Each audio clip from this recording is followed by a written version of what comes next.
18 KG ಹಸಿ coffee ಹಣ್ಣುಗಳಿಂದ 50 KG cherry ಸಿಗತ್ತೆ.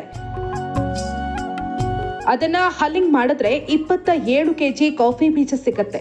ಅದನ್ನ ಹುರಿದು ಪುಡಿ ಮಾಡಿದ್ರೆ 20 ಕೆಜಿ ಕಾಫಿ ಪುಡಿ ಸಿಗತ್ತೆ. 1 ಕೆಜಿ ಹಸಿ ಹಣ್ಣು ಅಂದ್ರೆ ಸುಮಾರು 800 ಹಣ್ಣುಗಳು ಬೇಕು. 118 ಕೆಜಿ ಅಂದ್ರೆ 94,400 ಹಣ್ಣುಗಳು. ಅಷ್ಟು ಹಣ್ಣಾಗಲು ಕನಿಷ್ಠ 1 ಲಕ್ಷ ಹೂ ಅರಳಬೇಕು. ಅಂದ್ರೆ ಅಷ್ಟು ಹೂಗಳನ್ನ ಜೇನುಗಳು ಮತ್ತು ಇನ್ನಿತರ ಕೀಟಗಳು ಪರಾಗಸ್ಪರ್ಶ ಮಾಡಬೇಕು. 1 ಕಪ್ ಕಾಫಿ ಮಾಡಲು 5 ಗ್ರಾಂ ಕಾಫಿ ಪುಡಿ ಇರಬೇಕು. 20 ಕೆಜಿ ಕಾಫಿ ಪುಡಿಗೆ 1 ಲಕ್ಷ ಹೂ ಅರಳಬೇಕು. 1 ಕೆಜಿ ಪುಡಿಗೆ 5,000 ಹೂ ಬೇಕು. ಅಂದ್ರೆ 1 ಕಪ್ ಕಾಫಿ ಆಗಲು 250 ಹೂಗಳನ್ನ ಕೀಟಗಳು ಪರಾಗಸ್ಪರ್ಶ ಮಾಡಬೇಕು.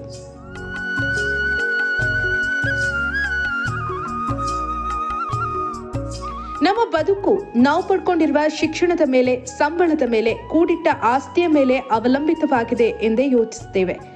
ವಾಸ್ತವದಲ್ಲಿ ಬದುಕು ಜೇನುನೊಣ, ಇರುವೆ, ಗೆದ್ದಲು, ಜೇಡ, ಚಿಟ್ಟೆ, ದುಂಬಿಗಳ ರೆಕ್ಕೆ ಬಡಿತದ ಋಣದಲ್ಲಿದೆ. ಇದು ಒಂದು ಚಿಕ್ಕ ಉದಾಹರಣೆಯಷ್ಟೇ. ಪ್ರತಿ ಸಸ್ಯದ ಬದುಕಿನಲ್ಲಿ ಒಂದಲ್ಲ ಒಂದು ಕೀಟವಿದೆ. ಪ್ರತಿ ಜೀವಿಯ ಬದುಕಿಗೆ ಆಧಾರವಾಗಿ ಒಂದಲ್ಲ ನೂರಾರು ಸಸ್ಯಗಳಿವೆ. ಈ ಜಗತ್ತು ನಡೆಸ್ತಾ ಇರೋದು ಅಪೂರ್ವ ಸಾಮರ್ಥ್ಯದ, ಅನನ್ಯ ಲಕ್ಷಣದ ಅಜೇಯ ಕೀಟಗಳು.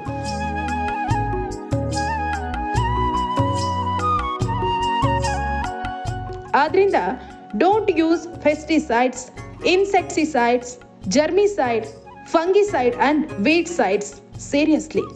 ಸಿಕ್ಕಷ್ಟು ಸಿಕ್ಲಿ, ಏನೀಗ ಎಲ್ಲವನ್ನ ನಾವೇ ಅನುಭವಿಸಬೇಕಾಗಿಲ್ಲ. ನಾವು ಇವತ್ತೇ ಸಾಯೋದಿಲ್ವಲ್ಲ, ಇನ್ನೂ ಹಲವು ದಿನ ಬದುಕಿರುತ್ತೇವಲ್ಲ, ಅವತ್ತಿಗೂ ಬೇಕಲ್ಲ.